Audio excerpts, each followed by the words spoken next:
Good afternoon, everyone, and welcome to TSMC's second quarter 2026 earnings conference and conference call. This is Jeff Su, TSMC's Director of Investor Relations and your host for today. Today's event is being webcast live through TSMC's website at www.tsmc.com,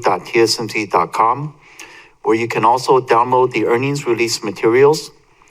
If you're joining us through the conference call, your dial-in lines are in listen-only mode. The format for today's event will be as follows.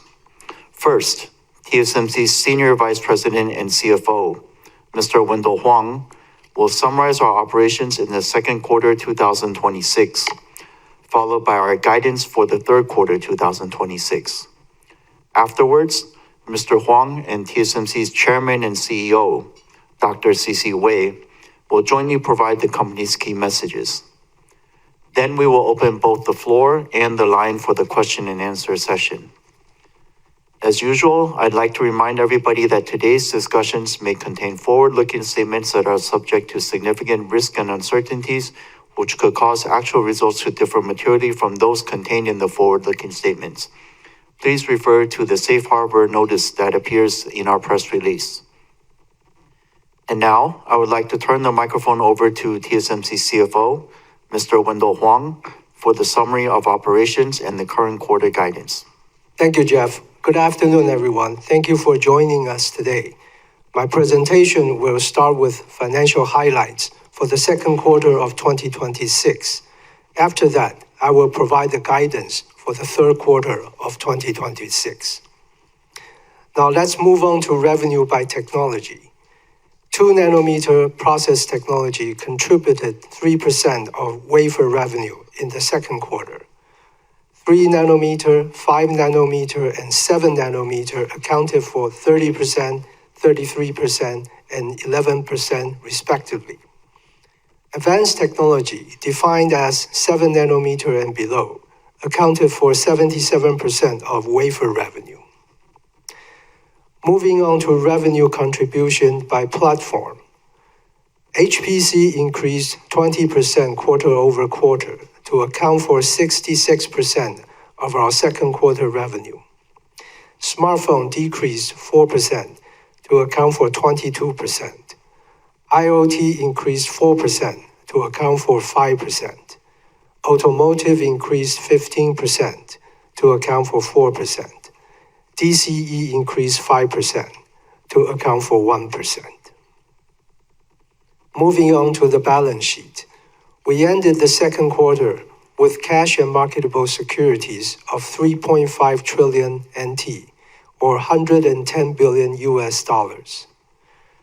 On the liability side, current liabilities increased by 144 billion NT quarter-over-quarter, mainly due to the increase of 58 billion in accounts payable and the increase of 48 billion in accrued liabilities and others. In terms of financial ratios, accounts receivable days increased by 3 days to 29 days. Inventory days increased 7 days to 87 days, primarily due to the ramp of N2 technology. Regarding cash flow and CapEx, during the second quarter, we generated about 783 billion NT in cash from operations, spent 496 billion in CapEx, and distributed 156 billion for third quarter 2025 cash dividends. Overall, our cash balance increased 99 billion NT to 3.1 trillion at the end of the quarter. In US dollar terms, our second quarter capital expenditures total 15.7 billion. I finished my financial summary. Now let's turn to the current quarter guidance. Based on the current business outlook, we expect our third quarter revenue to be between 44.6 billion and 45.8 billion US dollars, which represents a 12% sequential increase or a 37% year-over-year increase at the midpoint. Based on the exchange rate assumption of $1 to 32 NT, gross margin is expected to be between 65 and 67%. Operating margin between 56 and 58%. This concludes my financial presentation.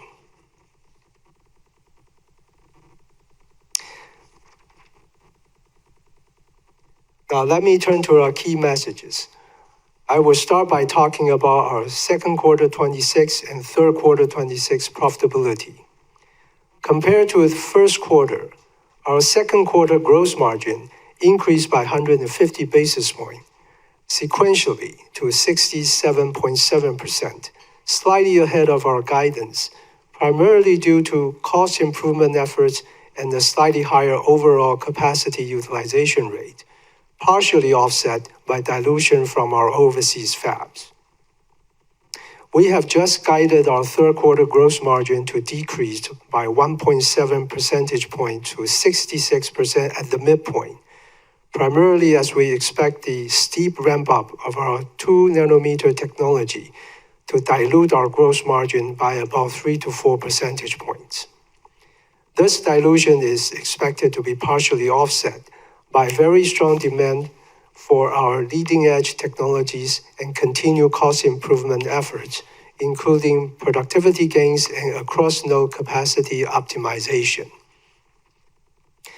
Looking at the second half of the year, given the 6 factors that determine our profitability, there are a few puts and takes that I would like to share. First, we expect the steep ramp-up of our 2nm to dilute our gross margin by about 3 to 4 percentage points in the second half of the year. Furthermore, as the scale of our overseas expansion grows, we continue to forecast the gross margin dilution from the ramp-up of overseas fabs in the next several years to be 2 to 3% in the early stages and widen to 3 to 4% in the latter stages.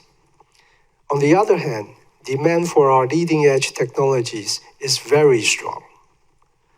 In addition, we continue to leverage our manufacturing excellence to generate more wafer output and drive greater across-node capacity optimization in our fab operations to support our profitability. Finally, we have no control over the foreign exchange rate, but that may be another factor. Next, let me talk about our 2026 capital budget. At TSMC, a higher level of capital expenditures is always correlated to higher growth opportunities in the following years. With our strong technology leadership and differentiation, we are well positioned to capture the multi-year structural demand from the industry megatrends of 5G, AI, and HPC. Given the continued strong structural demand from our customers, including the newly emerging agentic AI market, we have decided to raise our full year 2026 capital budget to be between $60 and $64 billion as we continue to invest heavily to support our customers' growth. We always collaborate closely with the tool suppliers well in advance to prepare the capacity, whether it is a strong upcycle or down cycle, just like our customers collaborate with us well in advance to plan our capacity. Thus, we do not foresee any bottlenecks to our capacity expansion plans. About 70 to 80% of the 2026 capital budget will be allocated for advanced process technologies.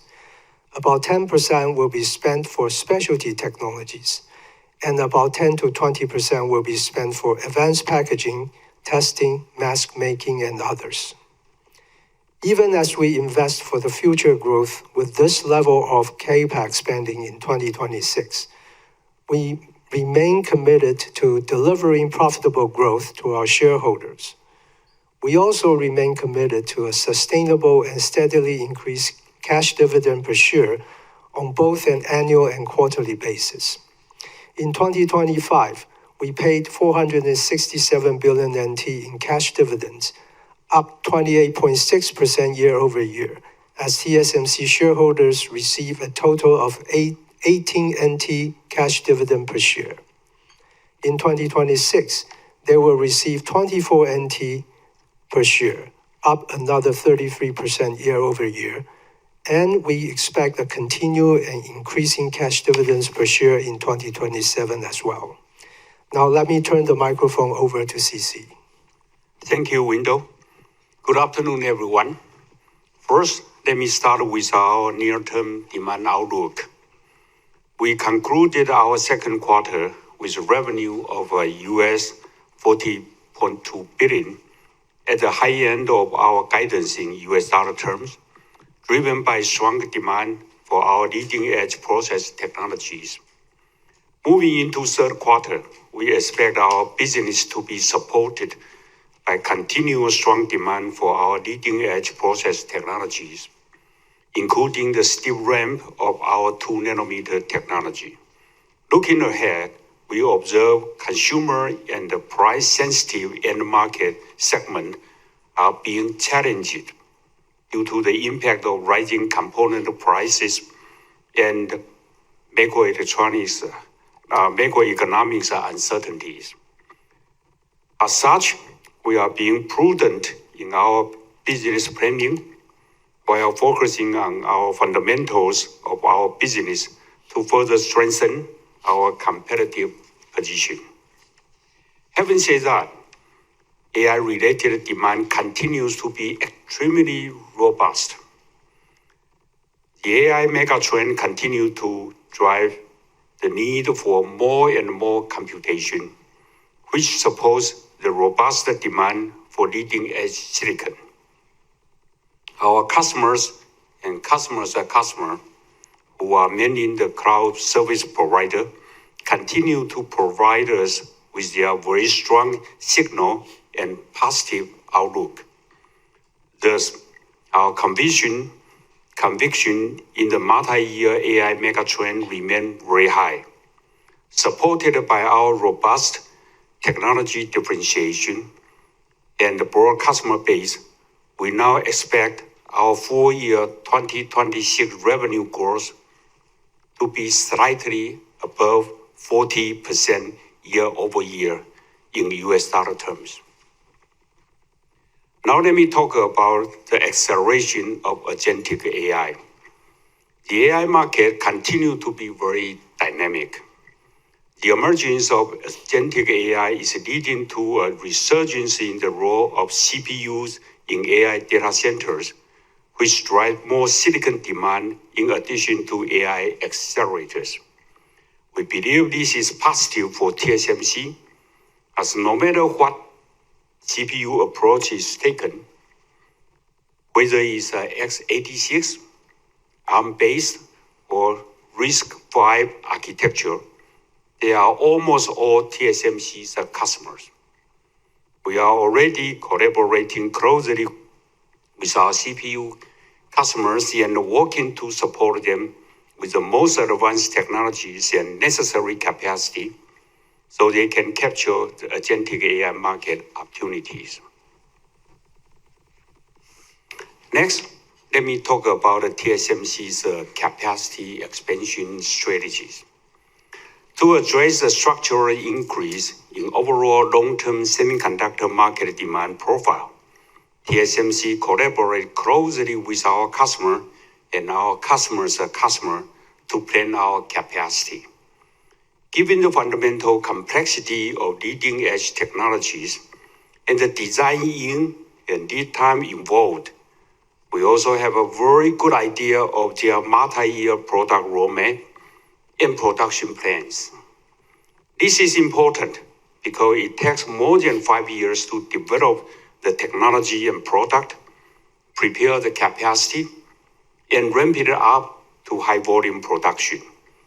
Internally, TSMC employs a disciplined capacity planning system to assess the market demand from both a top-down and bottom-up approach. This is a continuous and ongoing process. Based on our assessment, we are stepping up our CapEx investment to increase our capacity to support our customers' future growth. Now, With a strong collaboration and support from our leading U.S. customers and the U.S. federal, state, and city government, we would like to announce an additional $100 billion investment in Arizona. This is to build several more semiconductor logical wafer fab for 2 nanometer and below technologies, as well as advanced packaging fabs to support the strong multi-year demand from our leading U.S. customers. We believe this investment will help to further foster the development of the U.S. semiconductor ecosystem, strengthen the supply chain, and support an increasing number of high-tech, high-paying jobs in the United States. At the same time, we are building 13 leading-edge and advanced packaging fab in Taiwan over the next several years, and we will continue to further invest in Taiwan. Therefore, TSMC's semiconductor technology and manufacturing will continue to play a pivotal role in supporting the global semiconductor industry while unleashing our customers' innovations. Now let me talk about the current N3 capacity expansion. We are executing well on our global plan to add 3 additional 3 nanometer fabs, 1 in Taiwan, 1 in Arizona, and 1 in Japan, to support the robust multi-year pipeline of demand for 3 nanometer technologies.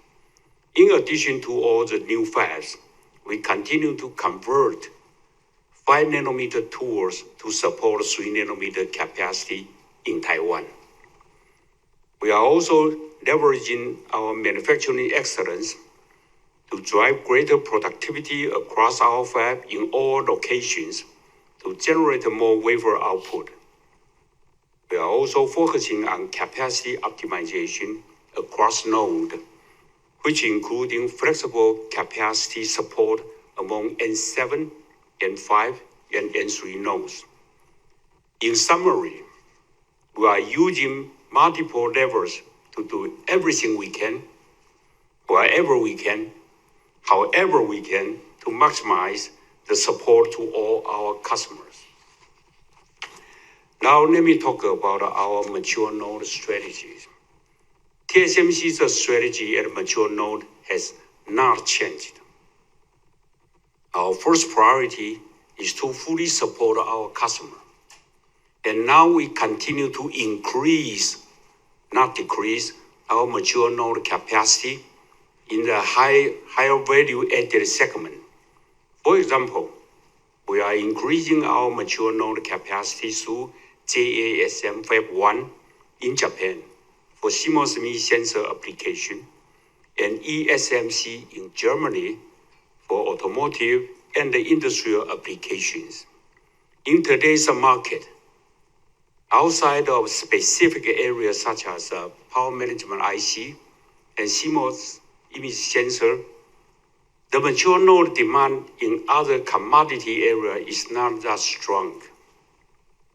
Thus, TSMC will continue to focus on the higher value added and strategic segment by ensuring we have a necessary capacity to support our customers' growth.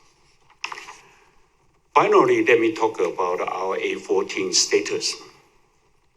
As I mentioned a few minutes ago, the complexity of leading-edge technology continues to increase. The lead time to develop a new technology such as A14, building the capacity, and then ramping it up now takes 5 to 7 years. There are no shortcuts. Our A14 technology representing the second generation of nanosheet transistors and deliver another full node stride from N2 with performance and power benefit to address the insatiable need for high performance and energy efficient computing. Compared with N2, A14 will provide 10 to 15 speed improvement at the same power or 25 to 30 power improvement at the same speed, and close to 20% chip density gain. A14 technology development is on track and progressing well. Internal product light vehicle demonstrate close to 90% device performance and close to 90% 256 megabits SRAM yield. We are observing a strong level of customer interest and engagement from both smartphone and HPC AI applications, and customer now tape-out activity is ongoing and ahead of schedule. Pre-production was started in 2027, and volume production is scheduled for 2028. With our strategy of continuous enhancement, we also introduced the A13 and A12 as an extension of the A14 family. A13 represents a further advancement over A14, achieving an over 6% die area saving through an innovative 97% optical shrink. Through continuous design technology co-optimization, A13 also drive further performance and power efficient improvement. A13 design rules are backward compatible with A14 to ensure smooth IP migration. We also introduced A12, which will bring our innovative super power rail technology to the A14 platform for superior performance, power, and area benefit.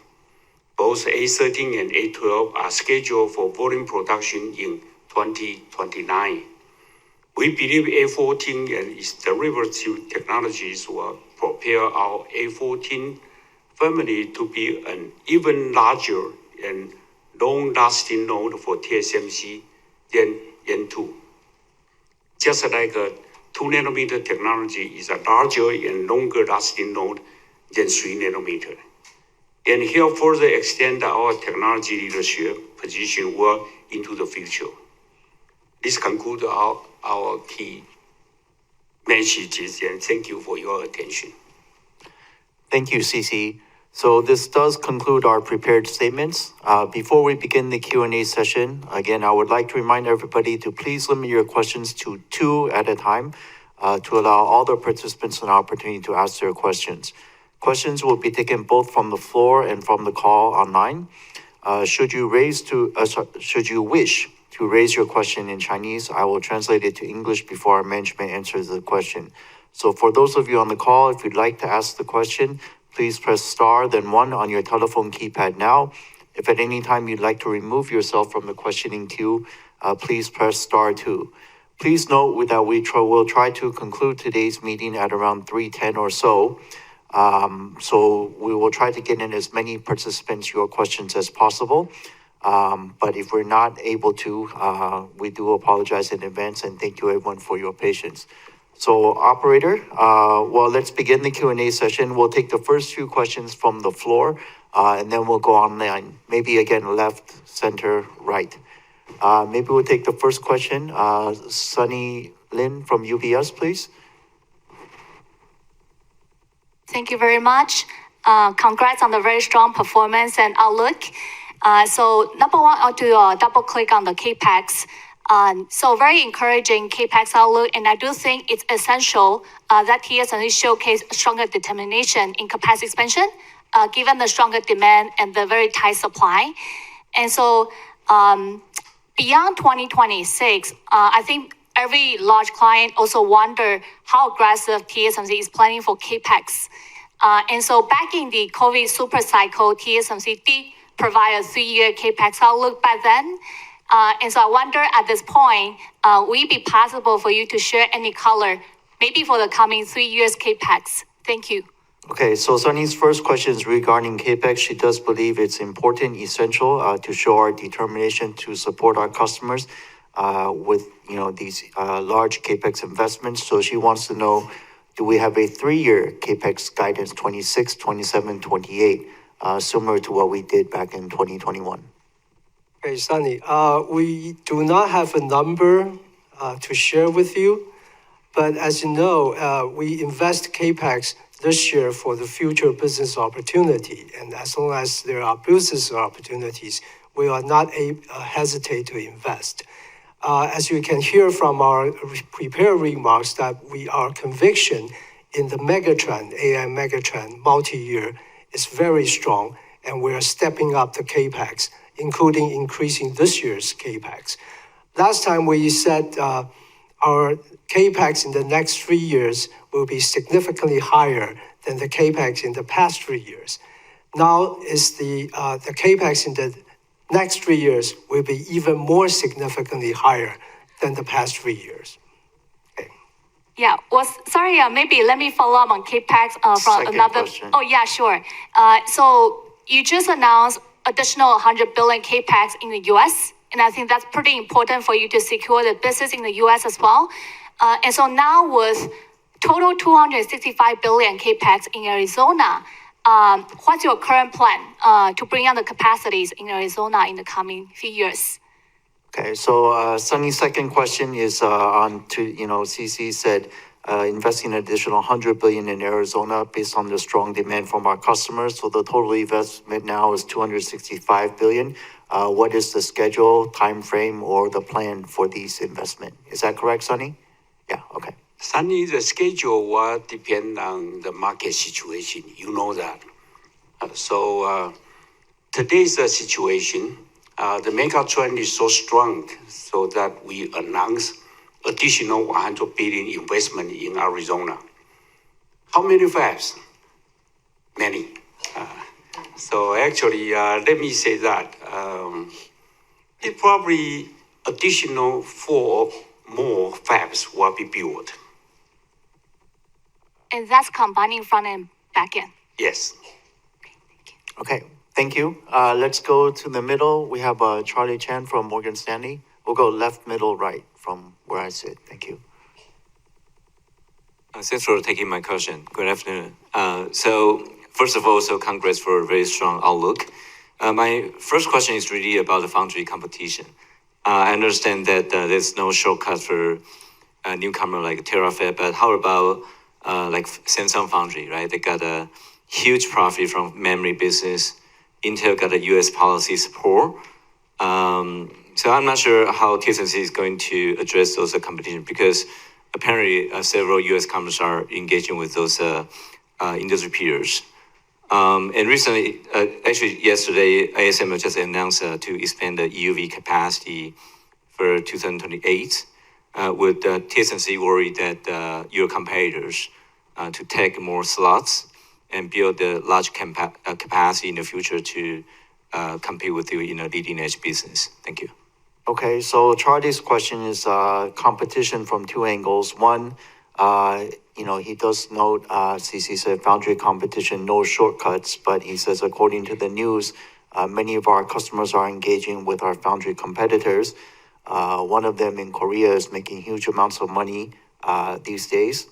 Another one may have the US government policy support. So the first part of his question, how do we see the competition and threat of customers moving to our competitors, number one? Well, let me say that. Yes, one of my competitors in South Korea, they make a huge amount of money, and I'm jealous about it. And then the other one in the US, they got a very strong US government support. We also got the government support, by the way, although we don't announce it. However, let me share with you, as we said, there's no shortcuts. What does that mean? Meaning that in this semiconductor industry, you have to go back to fundamental. Government's help is welcome. Really, we also appreciate that. A lot of money, of course, that's nice to have. But the most important thing, as we continue to say, is technology, manufacturing, and customer trust. These 3 fundamentals never change. For my 30-some, 40 years career, it's always the most important thing. And that always the TSMC's secret recipe to win the business. So from the competition point of view, choosing a technology, ramping it up, is not buying a milk from 7-Eleven. Well, I'm using that, I'm quoting the sentence for my customer anyway. It says that you choosing a kind of technology partner, it's no shortcut. You need to understand the technology. You need to really utilize it using the test chip and then something and work together and then prepare the capacity and ramp it up. That's what I say it takes about 5 years. It's not that today you think this milk is better, you go to the next store, it's a 7-Eleven. You don't like it, you go to another store. No. So that's my answer. Charlie, agree? Yeah, so hope you can buy more milk so other people can get it. Thank you. Yeah, so let me switch gear to a more exciting side. Cici just said you see a very strong signal from customers. You also revise up the full year revenue guide. You're ready to revise up the 5-year revenue CAGR, especially this AI semi CAGR. I remember it was like high 50%. But here comes the question, right? That agentic AI demand so strong. CPU is a great opportunity for TSMC. But how about there's a kind of memory cost increase, right? It's kind of big chunk of this kind of AI capex. So what's the update of the AI semi CAGR, and how should we look at the contents of this AI semi related to TSMC's growth? Thank you. Okay, so Charlie's second question is regarding the AI related demand. We do continue to see very strong and positive signals from our customers. We've revised up our full year. So his question is around our AI CAGR guidance that we gave in January on a 5-year period, mid to high 50s CAGR growth. He's wondering if there's any update to that. Agentic AI, a new opportunity. What is our definition of AI accelerator? Do we include that? And what is the CAGR?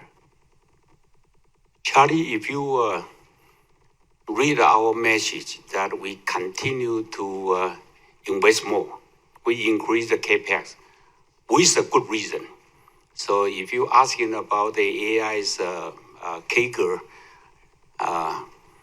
let me give you not a number, but it's stronger and stronger and stronger.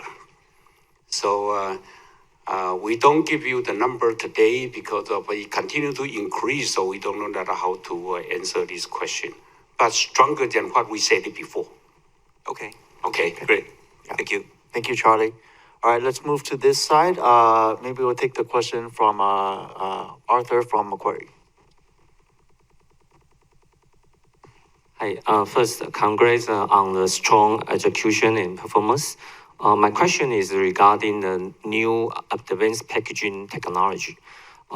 We noticed that especially the EMIB-T is gaining the traction. So how will TSMC react this request? Okay, sorry. So Arthur's first question is on advanced packaging and competition. I guess very simply put, EMIB-T, in his view, is gaining traction. So how do we see the competitive threat from this? Well, let me say that our packaging capacity is so tight that now it's limited my customers' growth. So we welcome that additional flexibility in the market, and so that will help TSMC's, front-end wafer business growth, which is a majority part of TSMC's business. The technology looks good, according to the newspaper, and we hope they will be successful, and so that share some of the loading from TSMC. Today, we're working very hard to shorten the gap between the demand and the capacity. And so, as I said, we welcome have these additional alternatives and so the flexibility for my customer. Thank you. That makes a lot of sense. So a follow-up. So as this is a new technology, right? So if your clients, they ask you support and our value is support our customer success, right? How TSMC will handle this special request? Sorry, your question is. So if this technology is have some small problem and then ask our company to support, so how the our company accommodated? So Arthur's question is, if there is some issues with this technology, do we have well, I don't know how to say it. Is there an alternative plan? Let me answer the question. Our number one is to support our customers' success. So whatever that we can help our customers' business, we want to do it. Does that answer your question? Okay. Let's come back. We'll take one more here and then we'll go online and then back to the room.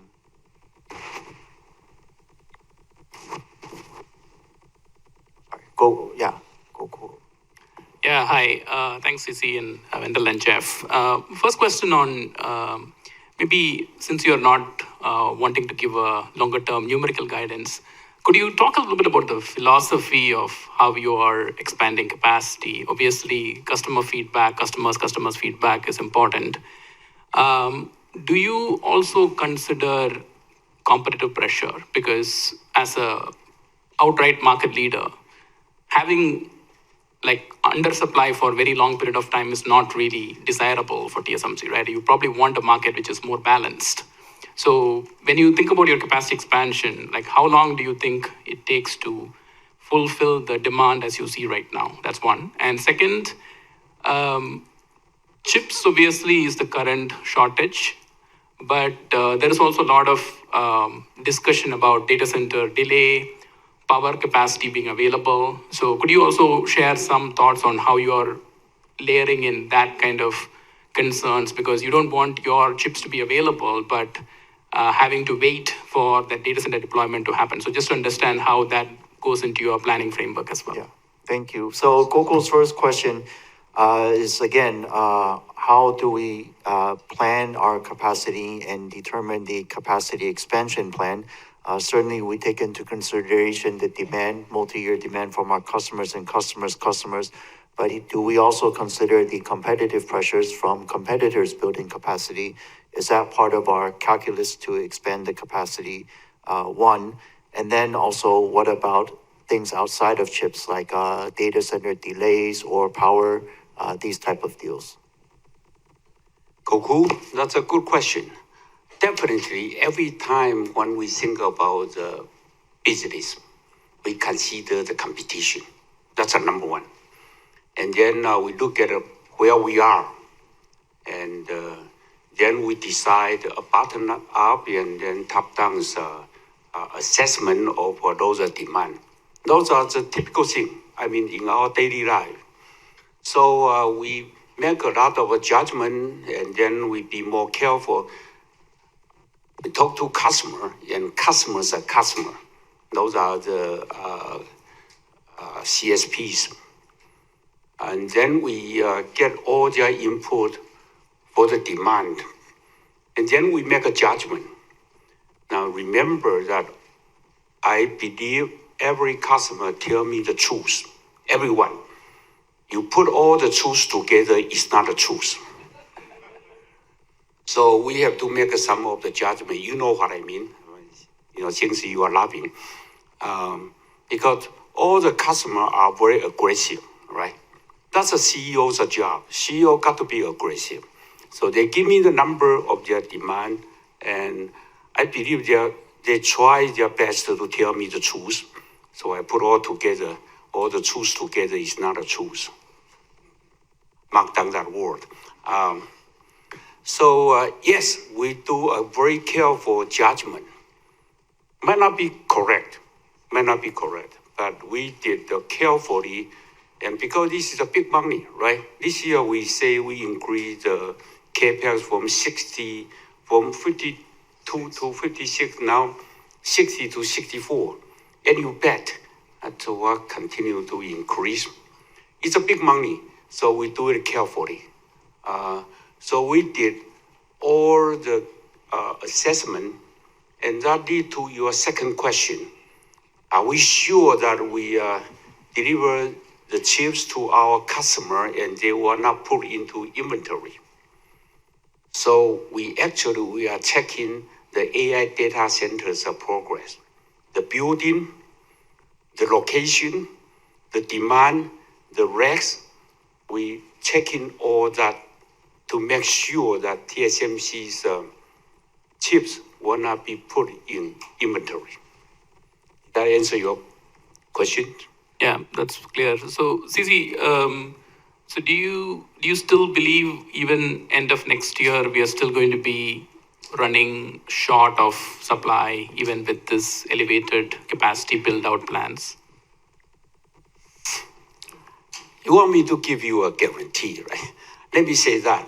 I believe from this day on all the way to probably 2029, 2030, the demand is very strong.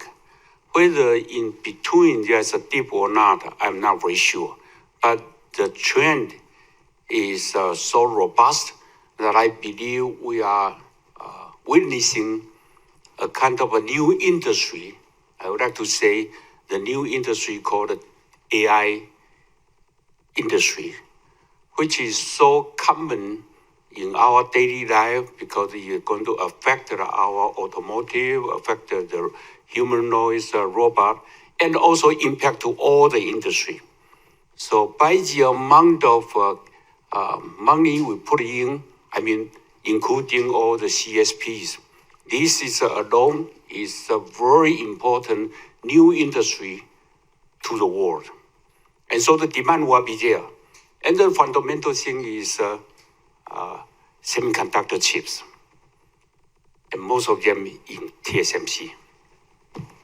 Thanks, CC. My second question is on your profitability. So, CC, you joked that you are definitely jealous of your memory competitor on their margins. But it definitely feels like profitability-wise, longer-term foundry, especially leading-edge foundry, should be higher than memory, looking at number of competitors out there. So, as you are investing for a lot of your customers, how is that discussion going? Because you are no longer the most profitable semiconductor manufacturing company at this point in time. So, you probably have less pressure in terms of passing on your value and capturing your value right now compared to maybe 1 year back. Okay, so Gokul's second question is on profitability and pricing to a certain extent. Of course, some of the memory makers are making very good profitability and margins today, but he notes the role of foundry could be even more value and TSMC's role as well. So what should be the right way to think about the long-term profitability for a foundry? Should it be better? And then I guess really pricing into this. What type of pricing approach do we want to take? Yeah, Goku, your question actually is simple. You know, what is the wafer pricing strategy for TSMC and what kind of gross margin we should have? The higher the better, of course. But we are a partner.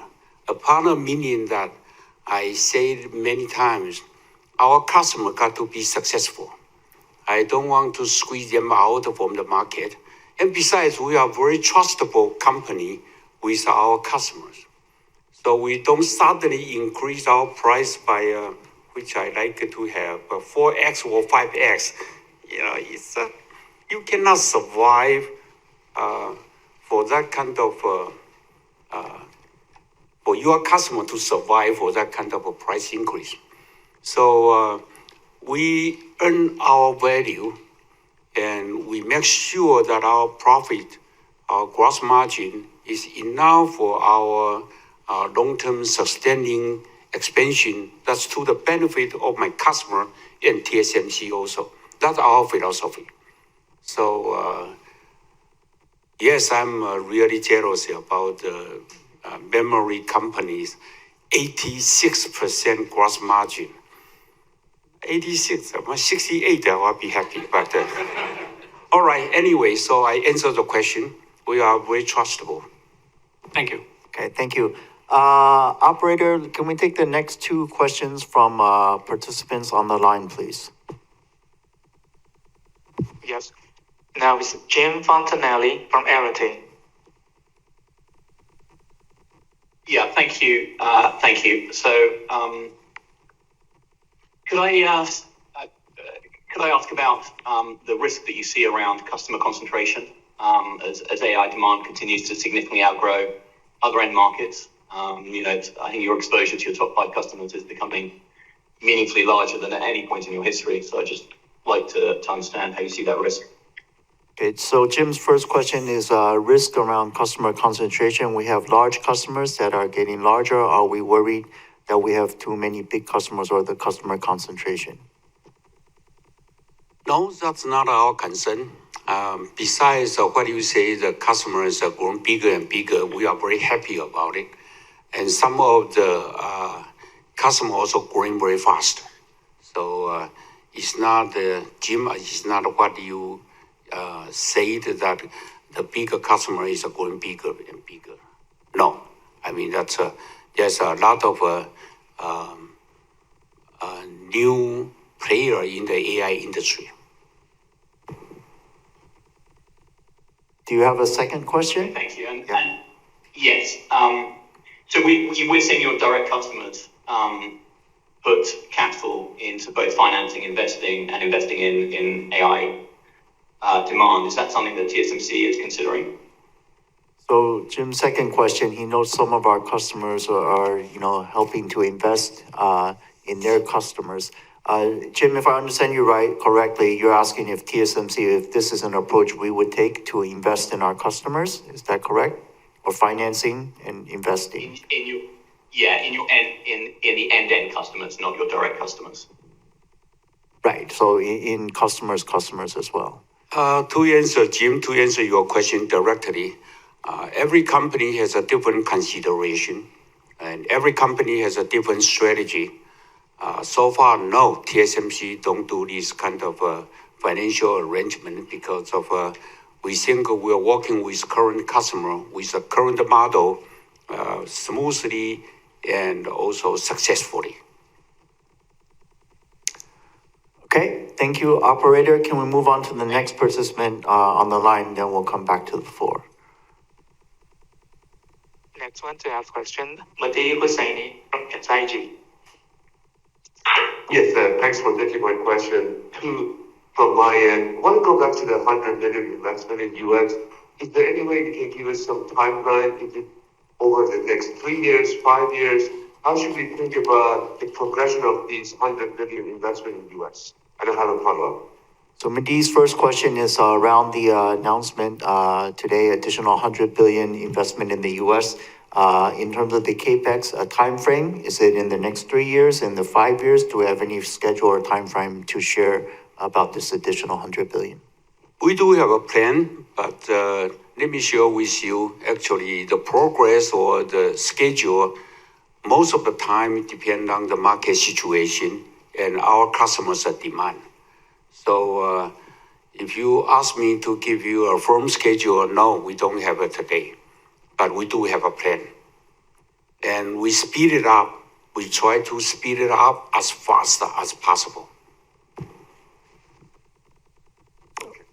So the message is you're flexible, but also you're expediting the investment in the US. Is that correct?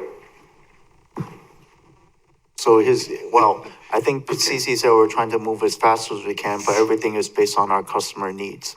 Yeah, we also moving the new fabs and the facilities in Taiwan as fast as possible. And the same thing, we try to bring up a new fab in the Japan as fast as possible. Because of the situation today is the demand and the supply, the gap is so big. So we are working very hard to narrow the gap. Do you have a, yeah. Thank you. And I wanted, and I have a follow, actually, I wanted dive into the compute part of the HPC. And I want to ask you about the networking switches. And in that context, when should we expect the COOP platform to have a material contribution to your top line? Okay, so Mehdi's second question, very specific. He wants to know for our COOP platform, when will it have a very meaningful contribution to the business? We start the production right now, and it will be ramped up. As time goes by, I think the AI data center need to lower down the power consumption and increase the bandwidth of the communication channel. So I believe the COOP will continue to increase the demand, and then will become a very important technology in the next few years. Okay, thank you. Let's come back to the floor. We'll take the next question from Citibank, Laura Chen. Thank you. Thank you very much for taking my questions. And my first question is also about very promising outlook as TSMC raised the capex and also the growth outlook for this year. In particular, I think, CC, you mentioned about the agentic AI and the CPU growth potential. But can you give us more update among that AI, different kind of chips between GPU, accelerators, or CPU? What you see the growth potential and your visibility. Thank you. So Laura's first question is around sort of the outlook. We obviously raised the capex and growth outlook for this year. She wants to know within the AI, the outlook for agentic AI and CPUs versus AI accelerators, GPUs, etc. How do we see these segments? Laura, I don't think I can give you a very specific number, but let me share with you, all of them are in TSMC. And they're also using the semiconductor leading edge technologies. We working with our customer to allocate the wafer, the supply to balance the CPU, GPU, XPU's ratio. Okay. Okay, thank you. That's that makes sense. And then my second question is also about the advanced packaging. We know that during the symposium, TSMC previously already announced 14 times reticle CoWoS roadmap to enable larger AI packaging. But at the same time, we also noted that TSMC maybe last month in Japan, you showed the substrate developments for CoWoS to enable some of the glass technology. So I'm just wondering if you can give us more like technologies progress update on the different kind of technology for glass core or glass substrates or glass carrier. What's the progress at TSMC right now? Thank you. So Laura's second question is on advanced packaging. She notes, as we said, we roadmap to even larger than 14x reticle size with CoWoS. But she also wants to know the technology process in newer areas like glass substrates, glass cores. What is the progress and status? We are, let me say that today the majority is still CoWoS, right? And we are developing that alternative, try to lower down the cost. And we also work with substrate vendor so that our customer can have their product be in the market. The progress, we're building a pipeline that I announced a few quarters ago. And it will take about another 1 year to be mature so we can put it into the production with our customer. Okay. Thank you. Thank you. Let's move to this side of the room. Bank of America, Haslu, sorry. Yes, thanks CC, Wendell, and Jeff for taking my questions, and congrats on the great results. My first question is regarding your capex and sales. You gave pretty solid capex outlook for this year, and also said the capex outlook in the next couple of years will continue to be pretty significant. And you also raised this year at 40% plus. So would you be able to provide your next couple of years sales growth outlook, try to quantify it? And relatedly, I think also on that topic is whether you can just try to break down which part of the demand you are seeing as the key driver for you to raise your capex, and also for this year's demand. Is it still mostly driven by cloud computing, or it is proliferating to edge computing? Or to some extent, is it also related to your equipment supply chain is raising their price as well? Thank you. Okay, that's several questions in one. So I'm going to take that as 1.5 questions at least. But basically, Haas is asking with the capex increase and the revenue increase this year, I think he's trying to look at intensity, but he wants to know what about the revenue guidance for the next several years. Yeah, I'll stop there. Oh, okay, let me answer that question. Because of the revenue corresponding to our investment, right? Because we know we forecast our demand, and then we make an assessment, and then we do the capex. Next few years is going to be a very good business for TSMC. That's all I can say. And then the other part, so what's the key driver? Is it cloud AI? Is it edge AI? Is it because okay. tool vendors are increasing the price? It's all AI related, everything. Okay, yeah.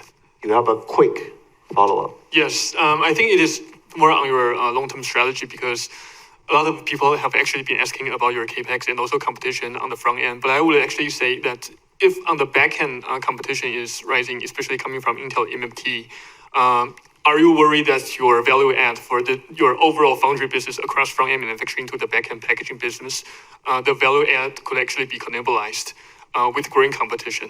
Thank you. Okay, thank you. So Haas's second question is around the competition in advanced packaging. If our competitors are able to gain traction or business with things like EMIB-T, would that be the gateway or an entryway into more competitive threat on the front-end logic wafer side? So does advanced packaging lead to front-end wafer? Haas, let me answer that. The front-end's wafer business and the back-end's business are two different things, right? If they are the same, then you can expect ASE become the front-end competitor also. It's two different things. And I also say that since our capacity in the back-end is so in shortage mode, the gap is bigger. And so I welcome that the competitor offers some of the flexibility to my customer so that their front-end wafer can be put into the package, and that help TSMC's front-end wafer business. That's our attitude. Okay, thank you. Thank you. Operator, let's take one more from the online, and then we'll wrap up with back in person. Next one to ask question, Robert Sanders from Deutsche Bank. Yeah, thanks for taking my question. You recently stated that high-NA tools are too expensive, but could you please discuss how your customers are considering the impact of die stitching challenges from a smaller field size with high-NA? Could that actually slow the adoption of high-NA even if the tech improves or the tech gets more productive? And I have a follow-up. Thanks.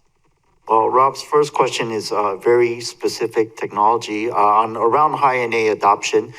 He wants to know the customer's feedback on the challenges with die stitching. Is this an impediment or barrier to high-NA adoption in our view?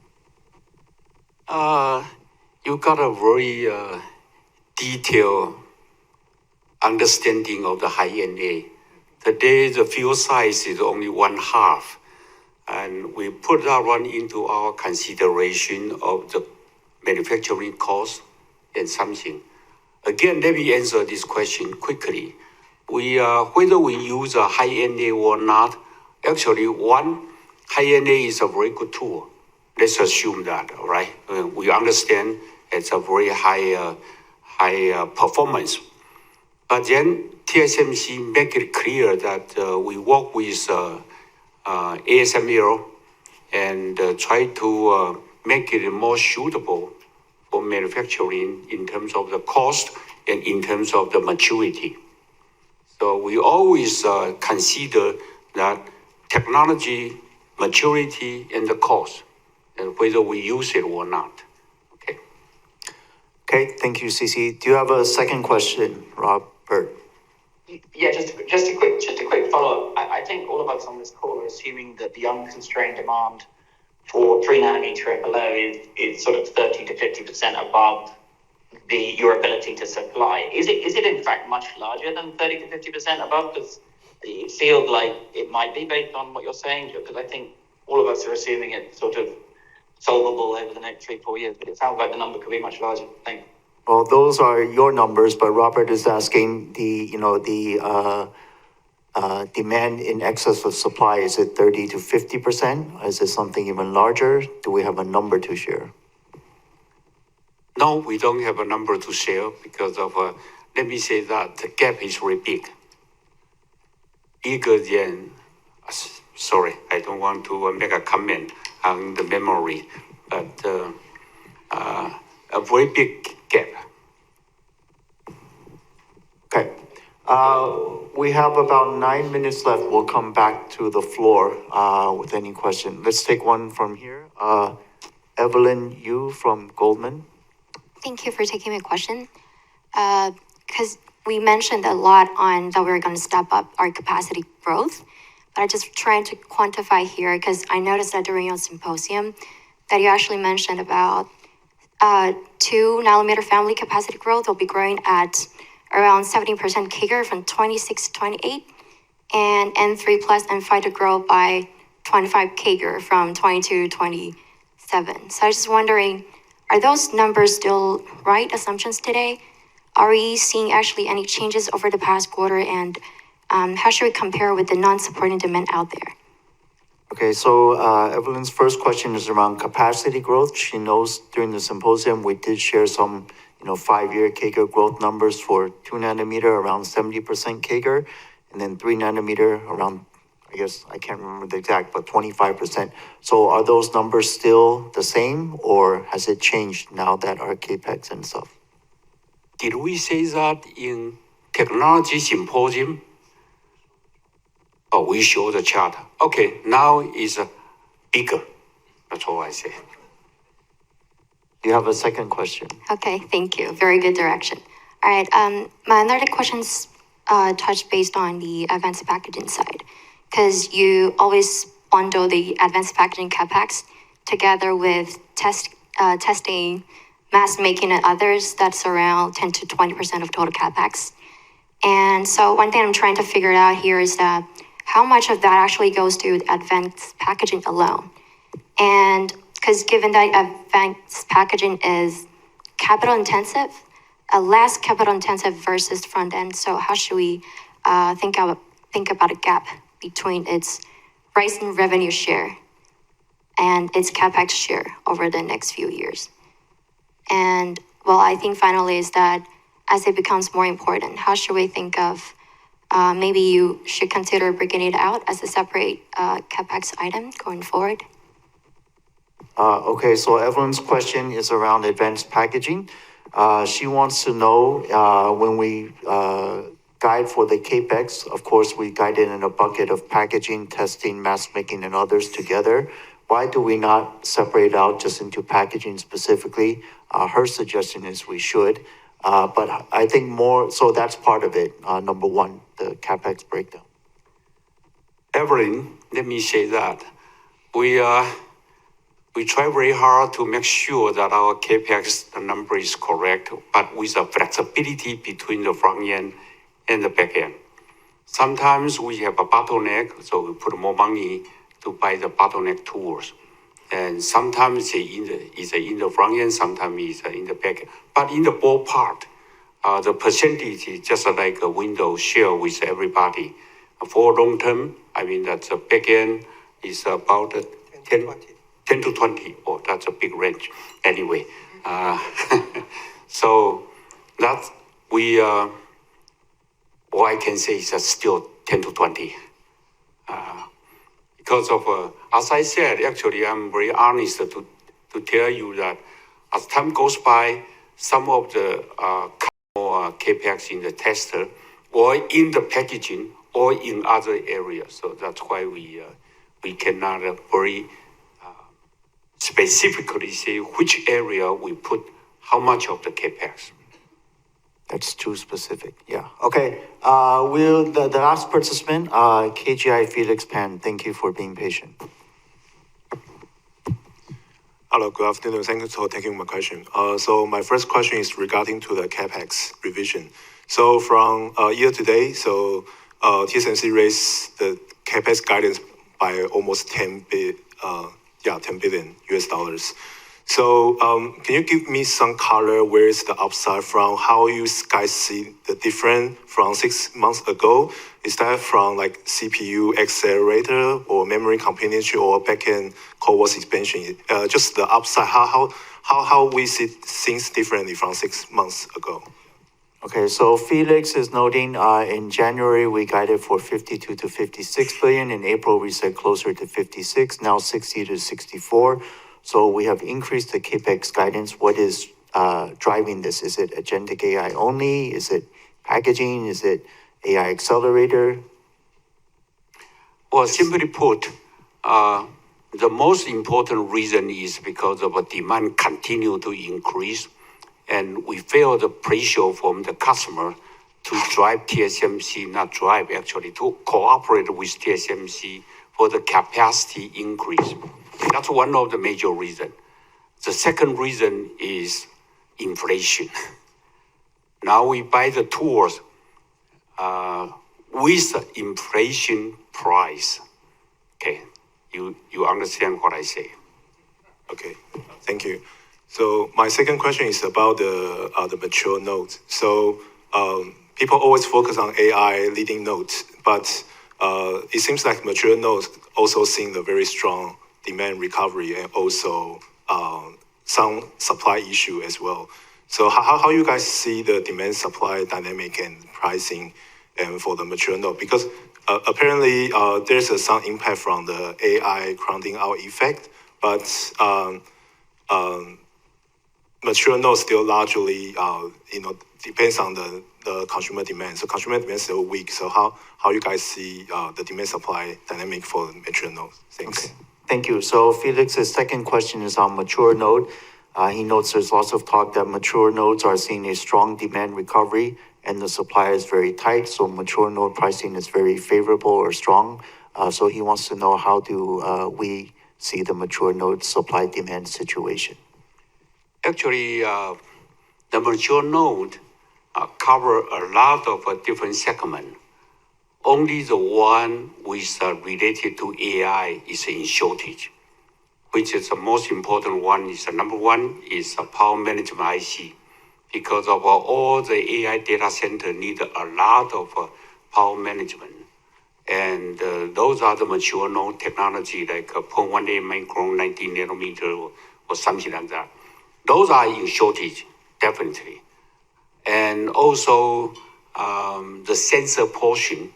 Because of you need a lot of sensor to detect the environmental information and put it into the AI data center to analyze it. Other than that, other area, just like you pointed out, the consumer product is not in a high demand, and so other segment is not so strong demand. And as I pointed out in my statement, other area, no, it's not so much of, say, in a lot of shortage, not at all. Okay, thank you. Thank you, CC. Thank you, Wendell. Thank you, everyone. This does conclude our Q&A session. Before we conclude today's conference, please be advised that the replay of the conference will be accessible within 30 minutes from now. The transcript will become available 24 hours from now, and both are going to be available through our website, again at www.tsmc.com. If some of you were not able to ask your question, please feel free to reach out to TSMC IR and we will follow up with you. So thank you everyone for joining us today. We hope everyone continues to stay well. Have a good summer and we hope you'll join us again next quarter. Thank you and have a good day.